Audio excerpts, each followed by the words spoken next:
sou Luciana Almeida da Silva Teixeira, uma das fundadoras do Movimento Independente 50-50 de Advogadas Gaúchas. Hoje nós estamos com a professora, socióloga, ex-presidente do Conselho de Direitos da Mulher, coordenadora executiva da CEPIA, ex-presidente do Conselho Curador do Fundo Brasil de Direitos Humanos, e uma pioneira no feminismo do Brasil, a professora Jaqueline Pitangui. Comigo também está a colega cofundadora Circe Lisiak. Contigo, Circe. Boa tarde a todos. Bem-vinda, Jaqueline Pitangui. Uma honra recebê-la para a gente bater um papo aqui gostoso e que seja proveitoso em função de sabermos um pouco da sua vida, um pouco do seu currículo, que realmente é sensacional. Uma verdadeira mulher brasileira que luta pelos ideais, pelas causas e pelos direitos da mulher. Uma constituinte que eu estou apaixonada pelo trabalho, né? Está nos dando a graça da participação no nosso trabalho em prol da paridade de gênero, raça e etnia. E eu gostaria que falasse para nós, de cara, a questão sobre constituinte para valer tem que ter palavra de mulher e Constituição para valer tem que ter direitos de mulher.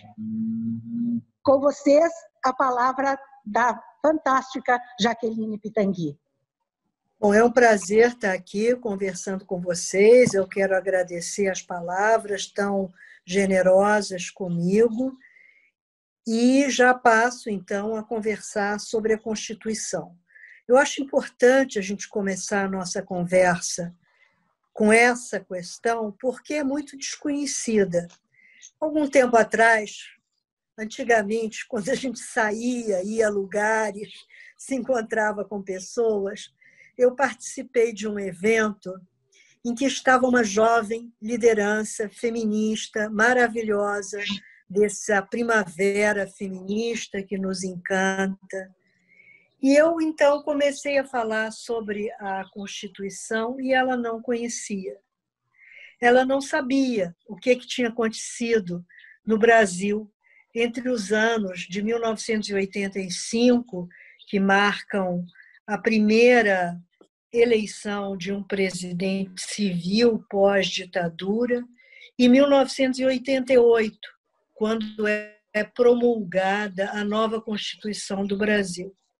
Então, uma série de direitos que as mulheres hoje usufruem, que ela usufruía, ela não sabia que haviam sido conquistas. Ela não sabia que até a Constituição de 1988 as mulheres eram cidadãs de segunda categoria nesse país. Então, é muito importante conversar sobre isso. O momento de 1985 em diante é um momento assim único na história do Brasil, porque é um momento inaugural. Um momento inaugural não só da democratização de todas as instituições políticas após 21 anos de ditadura militar, mas é também um momento inaugural em que as mulheres, na sua diversidade, passam a ser atores políticos fundamentais na configuração de um novo conceito de democracia. Não apenas a democracia formal das instituições políticas, mas também a democracia das relações sociais, a democracia do papel da mulher, das relações de gênero, das relações das mulheres com os homens, da questão de um sistema patriarcal que, por séculos, colocou a mulher como coadjuvante nesse país, colocou a mulher como subordinada ao homem. Já naquele momento, os movimentos feministas eram movimentos muito fortes, com muita visibilidade. E eu tive digamos assim, a oportunidade histórica de participar do Conselho Nacional dos Direitos da Mulher, de presidir esse conselho nesses momentos em que nós desenvolvemos essa campanha Constituinte para Valer tem que ter palavra de mulher e Constituinte para Valer tem que ter direitos de mulher. Aí nós alcançamos 2 objetivos. Por um lado, pela primeira vez, nós conseguimos mais que triplicar o número de mulheres no Congresso Nacional. Apesar de que, eu devo dizer com muita dor, muita pena, era ainda ínfimo. Mas de 9 nós passamos a 26.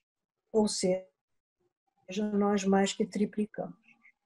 E, além do mais, por um trabalho que se desenvolve durante praticamente 4 anos, começa em 85 e vai até aquele último momento em que a Constituição é promulgada, nós conseguimos incluir cerca de 80% das demandas das mulheres nos diferentes capítulos da Constituição.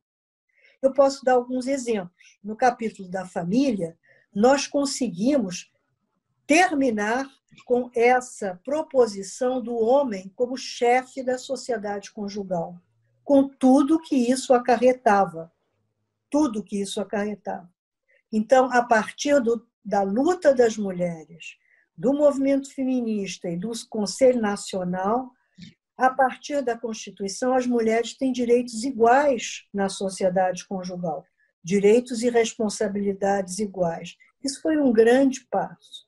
Por outro lado, nós conseguimos também que o casamento, ou seja, a união em termos de ser protegida pelo Estado, fosse reconhecida mesmo sem o casamento civil. Isso também foi um grande passo, porque grande parte dos casais no Brasil não eram registrados, civil ou religiosamente.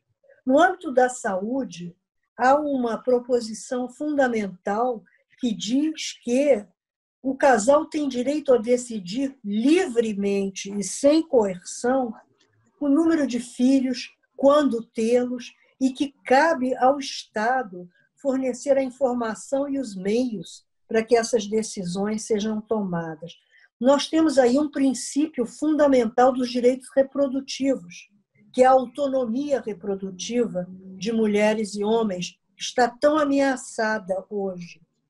Outra proposição fundamental da Constituição, e que vai embasar depois a Lei Maria da Penha, é de que cabe ao Estado coibir a violência no âmbito da família, no âmbito das relações interpessoais. Vejam, vocês que são advogadas, o que aconteceu aí é uma mudança paradigmática, porque normalmente o Estado sempre interferiu quando se tratava de relações indivíduo-Estado.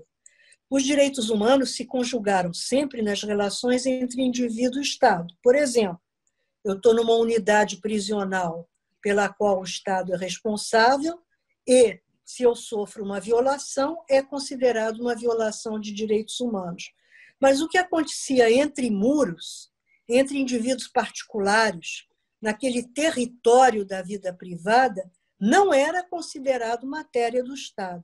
Daí aquela muito conhecido ditado, né, em briga de marido e mulher, ninguém mete a colher. Então, essa proposição constitucional é fundamental, né, para o que virá depois, muitos anos depois, por exemplo, na Lei Maria da Penha. Mas nós também conseguimos que houvesse o direito aos homens de desfrutarem da licença paternidade. Nós estendemos a licença maternidade para 4 meses, e isso foi considerado um absurdo, né? Todos os setores industriais diziam que agora o país ia falir, né? Nós conseguimos, não tudo, mas conseguimos avançar muito no direito às empregadas domésticas. Conseguimos com que a mulher rural tivesse direito à titularidade da terra, independente do seu estado civil, que as mulheres em situação de prisão pudessem amamentar seus filhos. Enfim, foi um momento fundamental na história da cidadania das mulheres brasileiras, infelizmente, pouco conhecido, sobretudo pelas novas gerações. Jaqueline, desculpe te interromper, mas na verdade, na minha visão, foi uma mudança de paradigma total, porque saímos de um autoritarismo e logo em seguida, dá para se dizer, né, as mulheres enfrentaram todas essas questões que ainda hoje, isso tu está trazendo a história de 85, e ainda hoje nós lutamos por questões de igualdade, de gênero, de raça, de etnia. Eu queria saber contigo, assim, quando tu fala assim, com tudo isso que acarretava, como é que foi lidar com essa situação e saber que vocês estavam muito próximas daquele regime autoritário. Como é que vocês conseguiram, assim, levar essa bandeira, levar todas essas questões? Me conta um pouquinho. Bem, em primeiro lugar, eu acho que foi um trabalho coletivo, né? Muito importante, e que contou com o fato de que nós estávamos no Conselho Nacional dos Direitos da Mulher, ou seja, nós estávamos em um órgão que foi uma criação do movimento feminista e um órgão que tinha autonomia administrativa, que tinha orçamento próprio, que tinha tanto em seu corpo, em seu quadro, né, de profissionais ali trabalhando, como em toda a sua diretiva, mulheres cujo compromisso fundamental era com as demandas da sociedade civil e com as demandas das mulheres. Então, durante todo o tempo que nós tivemos lá, nós tivemos uma legitimidade, uma visibilidade, um apoio muito grande, porque nós estávamos trabalhando com e por as mulheres, né? Nós não estávamos ali obedecendo a, digamos assim, injunções de um determinado partido político, de um determinado interesse político. Foi um momento único na história do Brasil. E esse momento foi possível, então, por isso, porque era uma ação coletiva, mas também porque era uma ação muito organizada. Durante todo o período da Constituinte, nós trabalhamos e contamos com uma bancada de mulheres. Isso é um fato histórico muito interessante, que, estando ali com partidos políticos muito diversos, sendo elas mesmas muito diferentes, essa bancada feminina na Constituição, ela foi uma grande aliada das mulheres, porque assim que elas chegaram ao Congresso, nós as procuramos. Nós conversamos com elas sobre essa agenda dos direitos das mulheres. Muitas delas já eram comprometidas com os direitos das mulheres, outras não. Outras entraram em contato com o feminismo, com a questão da mulher, por todo esse trabalho do Conselho Nacional. E foi muito importante, porque, ao longo de todo o processo constituinte, elas foram aliadas. Então, nós tínhamos, por um lado, aliadas no Congresso Nacional, nós tínhamos aliadas na sociedade civil, desde sindicatos de empregadas domésticas, mulheres rurais, mulheres profissionais, inclusive do direito, né? E nós tivemos também os outros conselhos que naquele momento surgiam no país, conselhos estaduais, né, conselhos municipais, e como núcleo central o Conselho Nacional.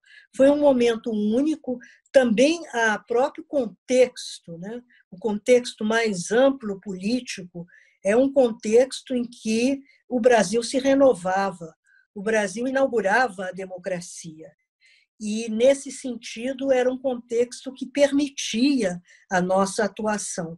Então, é uma conjugação de fatores, talvez únicos naquele momento histórico, que permitiu que nós alcançássemos tudo o que alcançamos.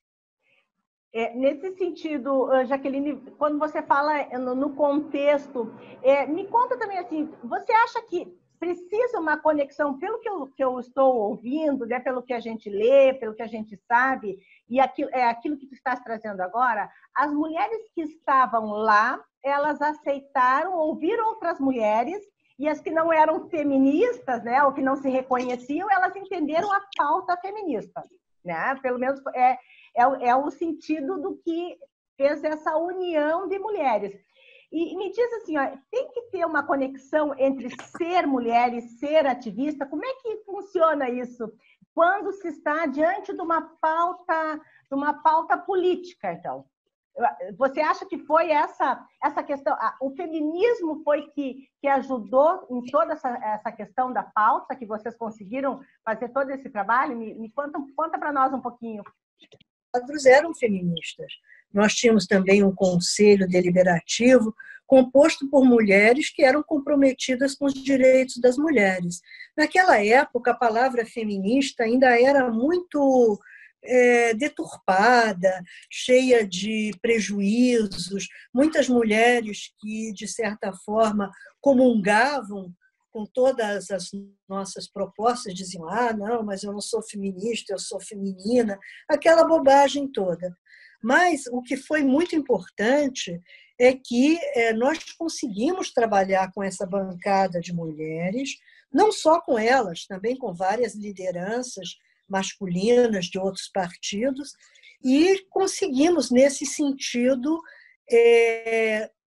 colocar na Constituição cerca de 80% das nossas demandas, nas mais diversas áreas, desde creche, a saúde, a violência, a família, até nas próprias disposições iniciais, né, que diziam todos são iguais e que a gente lutou para que fossem homens e mulheres, né, porque dizíamos não pode ser.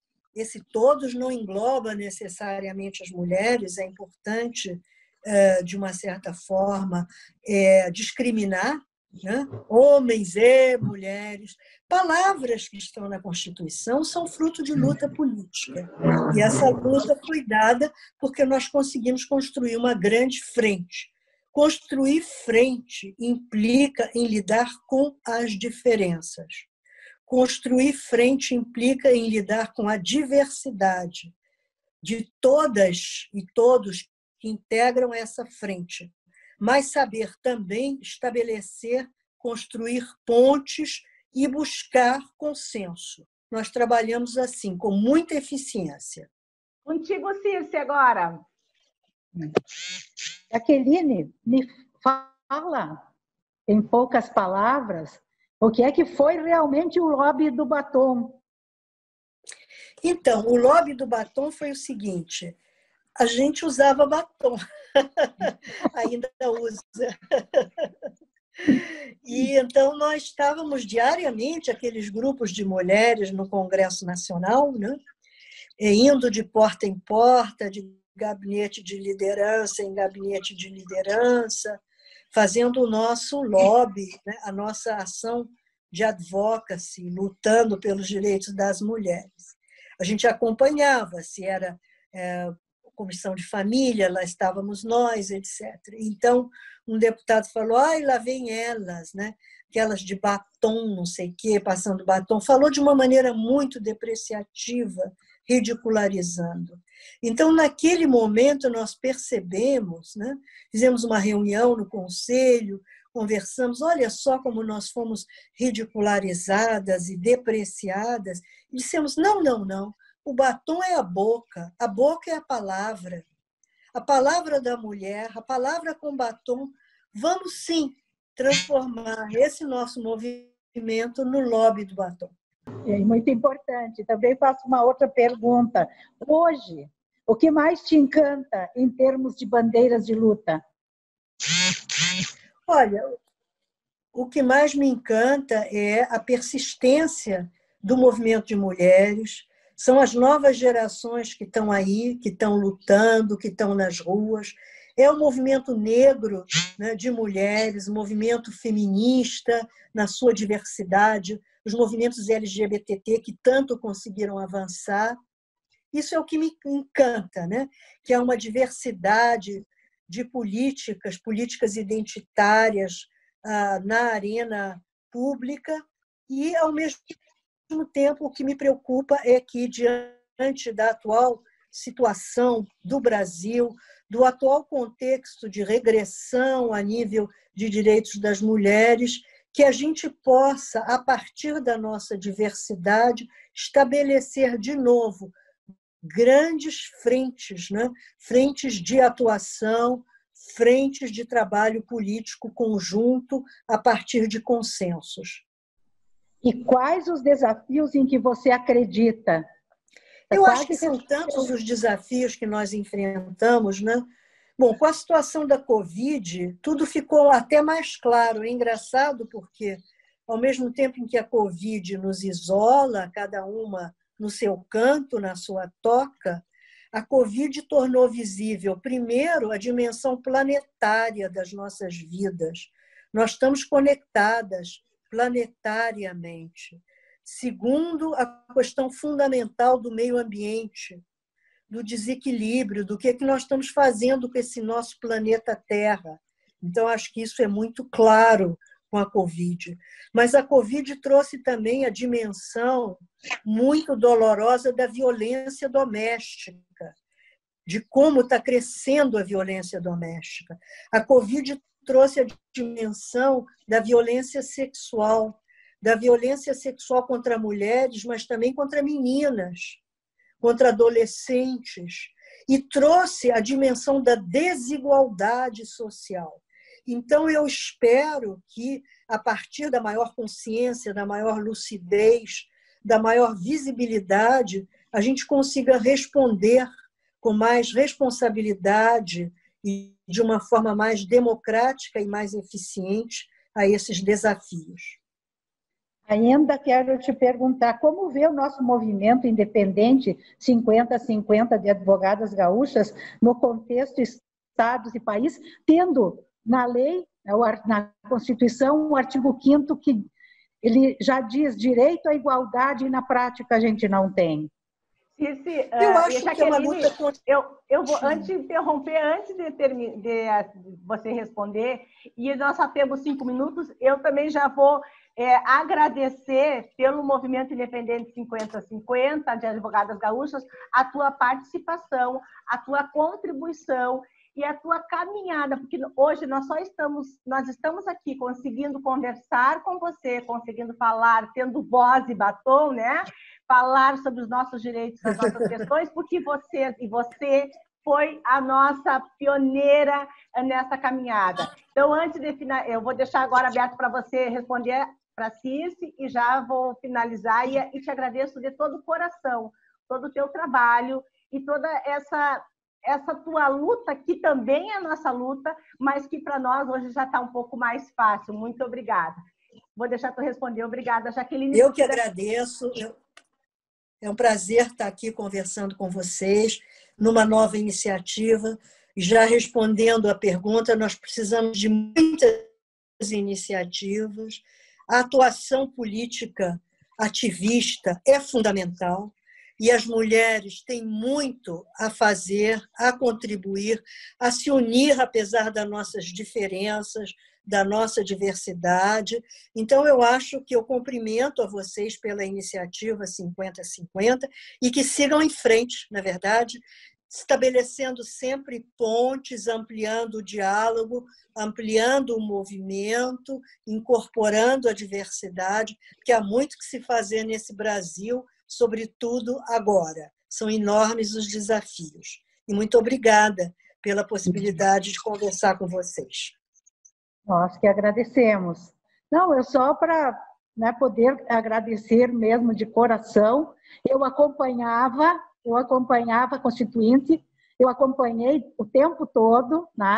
E um dos meus lemas é o artigo 5º, direito à igualdade. A gente não consegue nem na nossa seccional, lá na UAB do Brasil ainda nós não temos, nunca tivemos uma mulher presidente.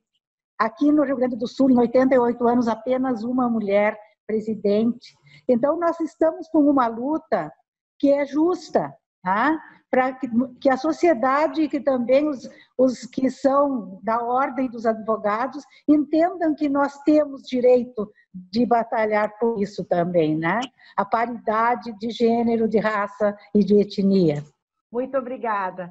Vamos continuar todas Obrigada. juntas. E obrigada, muito obrigada por tudo que vocês, mulheres, e você, Jaqueline Pitangui, fez por nós, desde da tua caminhada, na tua trajetória, mas especialmente desde 85, porque ter direitos iguais e buscar direitos iguais, a gente sabe que não é fácil, mas estamos todas juntas. Obrigada.